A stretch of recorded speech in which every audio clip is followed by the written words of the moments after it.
Hi and welcome back to my channel. இது நேற்று கிருஷ்ண ஜெயந்தி அப்போது ஸ்நாக்ஸ் பண்ண வீடியோ. ஸோ மார்னிங் சமையல் முடிச்சுட்டு மத்தியானம் ஒரு 2:30 போல் ஸ்டவ்வெல்லாம் நல்லா க்ளீன் பண்ணிவிட்டு சின்ன கோலம் போட்டுட்டு அதுக்கப்புறமா ஸ்நாக்ஸ் பண்ண ஆரம்பிச்சிட்டேன். ஸோ ஸ்நாக்ஸ்னால் இன்றைக்கி குலாப் ஜாமுனும் பட்டர் முறுக்கும் தான். ஸோ குலாப் ஜாமுன் எங்கள் வீட்டில் எல்லாருக்குமே காமனான பிடிச்ச ஒரு ஸ்வீட். அது போக வர ஒன்று எடுத்து சாப்பிட்டாலுமே தீந்துடும். முறுக்கு வந்து நம்ம வச்சு சாப்பிட்லாம். பசங்களுக்கு மேபி வீக்கெண்ட் ஸ்கூலுக்கு கூட பேக் பண்ணி கொடுக்கலாம்.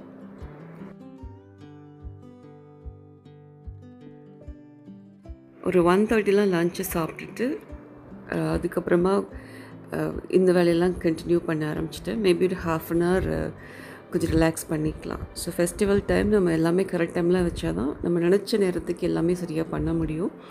ஸோ நம்ம உட்காரணும்னு நினச்சா கூட சம்டைம்ஸ் முடியாது.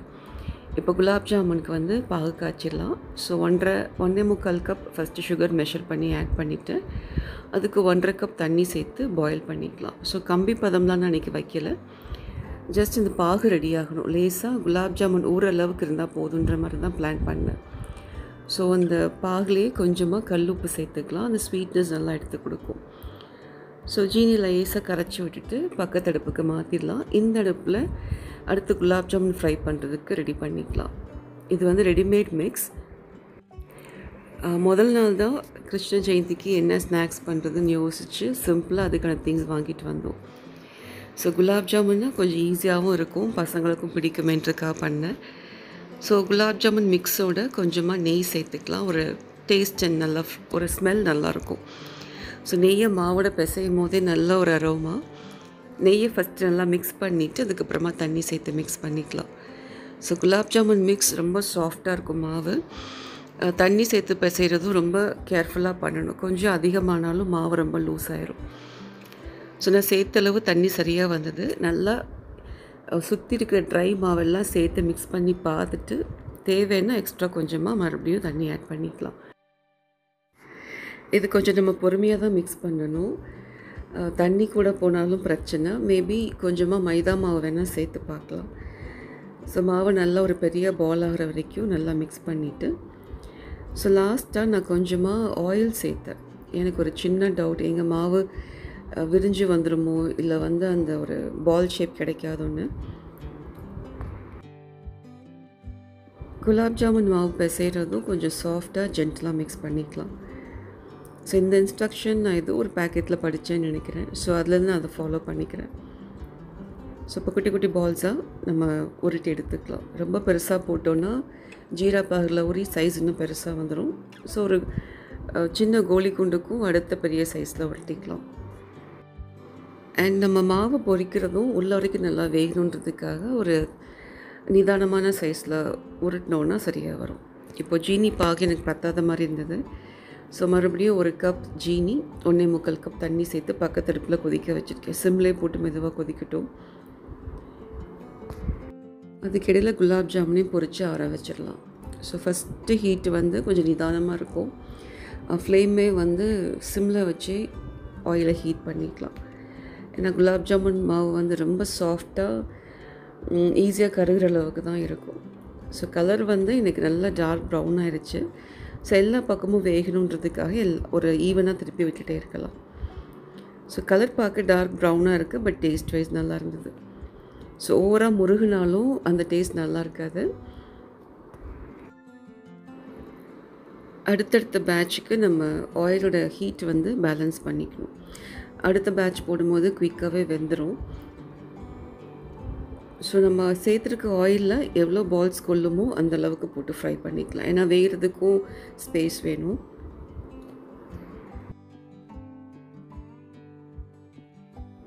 ஸோ குலாப் ஜாமுன் நம்ம போட்டு வச்சிட்டோன்னா ரொம்ப சீக்கிரமாகவே ஜீனி பாகில் ஊறி வந்துடும். அண்ட் நம்ம ஈவினிங் போல் சாப்பிட்றதுக்கும் நல்லாயிருக்கும். இப்போ இந்த சைஸ் இருக்குது. நம்ம ஜீரா பாகில் போட்டோன்னா இன்னும் ஒரு சுத்து பெருசாக வரும். அவ்வளோதான், பொரிச்சு எடுத்துட்டேன். இதை வந்து நல்லா ஆற வச்சிடலாம். ஜீனி பாகுமே நல்லா ஆற வச்சுட்டு லாஸ்ட்டாக தான் சேர்க்க போகிறேன்.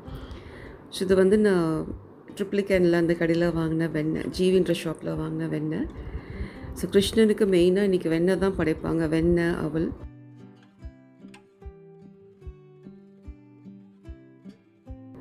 ஸோ இது வந்து முறுக்கு மாவுன்னு தனியாக கடையில் விற்கும். ஸோ அதை வாங்கி நம்ம யூஸ் பண்ணிக்கலாம். கொஞ்சம் உப்பும் சீரகம் மட்டும்தான் சேர்த்துருக்கேன். இதிலேயே வேணால் ஓமம்லாம் சேர்த்துக்கலாம். பெருங்காயம் வந்து is a must.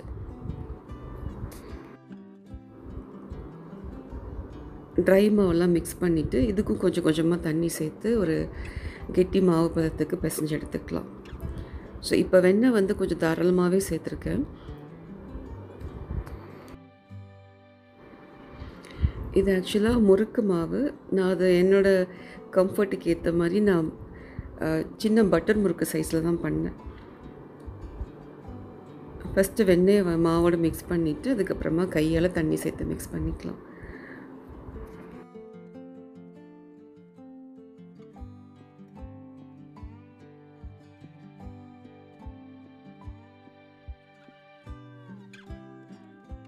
So basic ப்ரிப்ரேஷன்ஸ்லாம் நம்ம ரெடி பண்ணிட்டோன்னா அடுத்த அடுப்பில் வச்சுருக்கிறது ஆல்மோஸ்ட் ஸ்நாக்ஸ் முடிஞ்ச மாதிரி தான்.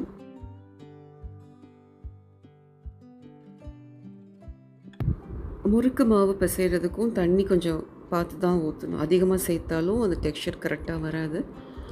இன்னும் கொஞ்சம் எக்ஸ்ட்ரா முறுக்கு மாவு போட்டு பிசைஞ்சிக்கலாம். பட் நம்ம செய்கிறது கரெக்டாக பண்ணிட்டோன்னா அடுத்தடுத்து ஒரே வேலையை திரும்ப திரும்ப பண்ண தேவை இருக்காது. இப்போ கொஞ்சம் பெருங்காயத்தூள் ஆட் பண்ணிவிட்டேன். இதையும் நல்லா ஜென்டிலாக ஒரு பெரிய பால் சைஸ்க்கு மிக்ஸ் பண்ணிக்கலாம். அவ்வளோதான், மாவு பிசைஞ்சு ரெடி ஆகிடுச்சு. அடுத்து உலக்கில் வந்து எண்ணெயை க்ரீஸ் பண்ணிவிட்டு மாவை ஃபில் பண்ணி ஆயிலில் போட்டு ஃப்ரை பண்ண வேண்டியது தான். முறுக்கு பிழிகிற உலக்கில் நல்லா சுற்றியும் எண்ணெய் தடவிக்கலாம்.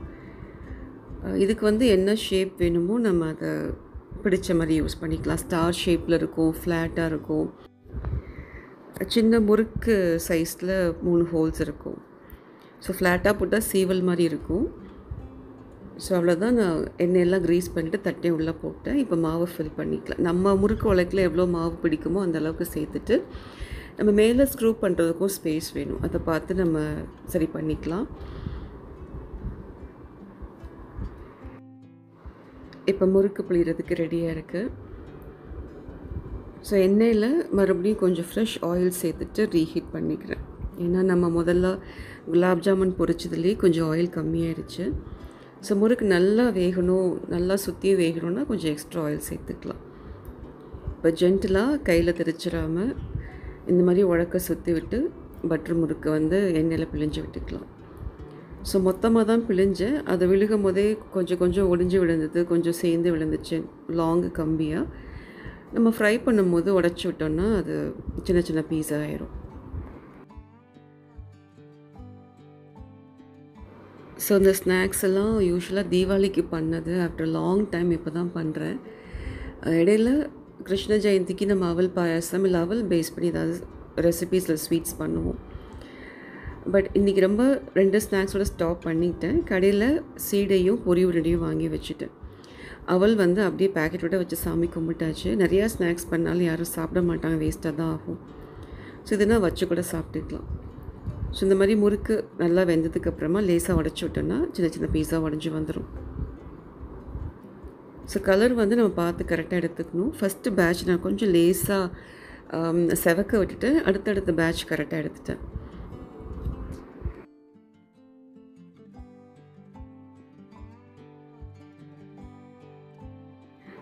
அடுத்தடுத்த பேட்ச் போட்டுட்டு குலாப் ஜாமுன் ரெடி பண்ணிடலாம். ஸோ பாகு கம்பி பதம் அளவுக்குலாம் காய்ச்சல, பால்ஸ் வந்து ஊறணும், அந்த அளவுக்கு இருந்தால் போதும் தான் பார்த்தேன். ஸோ பாகு வந்து லேசாக வார்மாக இருக்குது. ஜாமுன் பால்ஸ் வந்து நல்லா கூல் டவுன் ஆகிடுச்சு. இதை சேர்த்து நல்லா மிக்ஸ் பண்ணிவிட்டு ஏலக்காய் தூள் ஏற்கனவே வீட்டில் நான் க்ரஷ் பண்ணி வச்சுருந்தேன், அதையும் ஆட் பண்ணிக்கலாம். இதில் வேணால் குங்குமப்பூ சேர்த்துக்கலாம், கொஞ்சம் தேன் சேர்த்துக்கலாம், ரோஸ் எசன்ஸ் சேர்த்துக்கலாம். எல்லாமே அவங்கவுங்க சாய்ஸ்.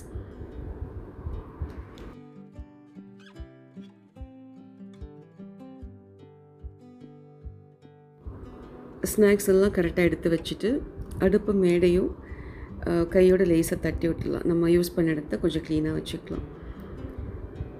ஸோ பட்டர் முறுக்கு ரெடி, குலாப் ஜாமுன் ரெடி. இன்றைக்கி வாசலில் கோலம் வர்ணிக்காவை தான் போட வச்சேன். ஸ்டென்சில்ஸ் வச்சு அவளே போட வச்சுட்டேன். ஸோ இது வந்து ஒரு ப்ராக்டிஸ்க்காக தான். அண்ட் அவங்களுக்கு அந்த பழக்கம் வரணும். இந்த மாதிரி ஃபங்க்ஷன்ஸ்னால் இதெல்லாம் நம்ம பண்ணுவோன்றது அவங்களுக்கும் தெரியணும். ஸோ இன்னும் ஃப்ரீ ஹேண்டில் கோலம் போட அவளுக்கு அவ்வளோ கரெக்டாக வராதனால ஸ்டென்சில்ஸ் வச்சு போட சொன்னேன். ஸோ அவளே வாசை கூட்டி தொடச்சி விட்டு கோலம் போட ஆரம்பிச்சிட்டா. ஸோ பசங்க எப்படி பண்ணாலும் அந்த இன்ட்ரெஸ்ட்டை வந்து நாம் அப்ரிஷியேட் பண்ணோன்னா அடுத்தடுத்து அவங்களே இன்ட்ரெஸ்ட்டாக பண்ண ஆரம்பிச்சிடுவாங்க. ஸோ என்னை விட ஆக்சுவலாக வர்ணிக்க நல்லா பொறுமையாகவே வேலை செய்வாள். இந்த மாதிரி ஸ்டென்சில்ஸ் மேலே கோலம் மாவை நல்லா ஸ்ப்ரெட் பண்ணிவிட்டு நம்ம எடுத்துட்டோன்னா கீழே அழகாக இந்த மாதிரி கோலம் வந்துடும். அதுக்கப்புறம் நம்ம சின்ன லைன்ஸ் போட்டு கனெக்ட் பண்ணிக்கலாம். கிருஷ்ணர் பாதமும் வரைஞ்சாச்சு. சாஸ்திரத்துக்கு வாசலில் மட்டும்தான் போட்டேன்.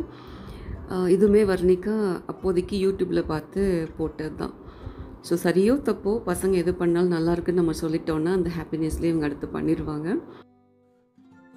ஸோ அரௌண்ட் ஒரு 5:15 5:30க்கெலாம் கோலம் போட்டு முடிச்சாச்சு. பிரசாதம் செஞ்சு வச்சாச்சு. ஸோ குலாப் ஜாமுன் பண்ணது மாற்றி வைக்கிற பாத்திரம் ட்ரையாக இருந்தால் கெட்டு போகாமல் இருக்கும். ஏன்னா ஜீனி பாகில் லேசாக தண்ணி பட்டாலும் கெட்டு போயிடும். Hope you all like my video. Thank you and happy food.